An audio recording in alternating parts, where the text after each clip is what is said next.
নাজমুল হোসেন শান্ত century এবং মুমিনুল হকের দুর্দান্ত ব্যাটিংয়ে মিরপুরের টেস্ট চালকের আসনে বাংলাদেশ ঢাকার তপ্তরোদে পাক বোলারদের বিপক্ষে অসাধারণ খেলে প্রথম দুই সেশনে ম্যাচ জয়ের ভিত গড়ে ফেলল টিম টাইগার্স।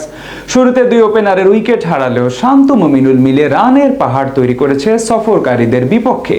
মিরপুরে বাংলাদেশের এমন পারফরম্যান্স এবং দুই সেশন শেষে কত রান করলো সেসব এক করে জানবো রিপোর্টে।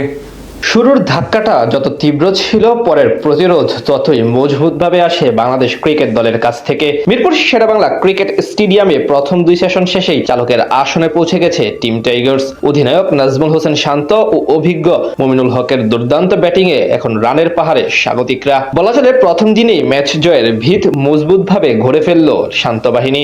দীর্ঘদিন পর সাদা পোশাকে মাঠে নামে বাংলাদেশ ক্রিকেট দল। মিরপুরে পাকিস্তানের বিপক্ষে এদিন অভিনব উপায়ে জাতীয় সঙ্গীত পরিবেশন করে যাত্রা শুরু করে দুই দল। ঢাকার 33 ডিগ্রি তাপমাত্রায় টস জিতে আগে বল করার সিদ্ধান্তকে প্রাধান্য দেন পাকিস্তানের অধিনায়ক শান মাসুদ। বিপরীতে 3 পেসার, 2 স্পিনার এবং 6 জন ব্যাটার নিয়ে আগে ব্যাট করতে নেমে শুরু থেকেই সফরকারী পেসারদের একের পর এক দুর্দান্ত ডেলিভারিতে কোণঠাসা হয়ে থাকে টাইগার ব্যাটাররা। শুরুতে 2-4 মেরে ভালো কিছুর ইঙ্গিত দিলেও এদিন একটু বেশি ভুগতে থাকেন ডানহাতি মাহমুদুল হাসান জয়। ফলাফল সপ্তম ওভারে তার কারণে প্রথম উইকেট হারায় বাংলাদেশ। শাহিন শাহ আফ্রিদির স্টাম্পের উপরের শর্ট লেন্থের ডেলিভারি ব্যাটের কোনায় লেগে চলে যায় উইকেট কিপার রিজওয়ানের হাতে। অধিনায়ক শান্তকে বেশিক্ষণ সঙ্গ দিতে পারেননি আরেক ওপেনার সাদমান ইসলাম। হাসান আলীর দুর্দান্ত এক ডেলিভারিতে পরাস্ত হয়ে স্লিপে ক্যাচ দিয়ে আউট হন তিনি। সাদমানের কাছ থেকে আসে 30 বলে 13 রানের ইনিংস। এরপরই ধীরে ধীরে প্রতিরোধ গড়ে তোলেন মুমিনুল হক এবং নাজমুল হোসেন শান্ত।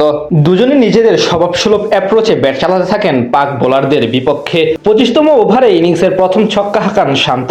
তাদের দৃঢ়তায় প্রথম ঘন্টায় আর কোনো বিপদ আসেনি টাইগার শিবিরে। 25 ওভার শেষে 101 রান নিয়ে বিরতিতে যায় দুই দল। সেখান থেকে ফিরে প্রথম 2 ওভারে কোনো রান তুলতে না পারলেও ধীরে ধীরে আবারও পুরনো অ্যাপ্রোচে ফিরে যায় এই জুটি। 31তম ওভারে হাসান আলীকে বাউন্ডারি মেরে ব্যক্তিগত অর্ধশতক পূরণ করে নেন অধিনায়ক নাজমুল হোসেন শান্ত। ঠিক 10 ওভার পর মুমিনুল হকও নিজের ক্যারিয়ারের 26তম অর্ধশতক পূরণ করেন। হাফ সেঞ্চুরির পরেও থেমে যায়নি এই জুটি। এর মাঝে 150 রানের গন্ডি পার করে বাংলাদেশ দল। সময়ের সাথে সাথে কিছুটা আক্রমণাত্মক হতে থাকেন অধিনায়ক শান্ত। টেস্ট মেজাজ থেকে বেরিয়ে এসে অনেকটা ওয়ানডের মতোই রান তুলতে থাকেন তিনি। তাদের বিপক্ষে অনেকটা অসহায় হয়ে পড়ে পাকিস্তানি বোলাররা। 49তম ওভারে লবণের উপর দিয়ে অসাধারণ এক শট খেলে ছক্কা মেরে 90 এর ঘরে পৌঁছান শান্ত।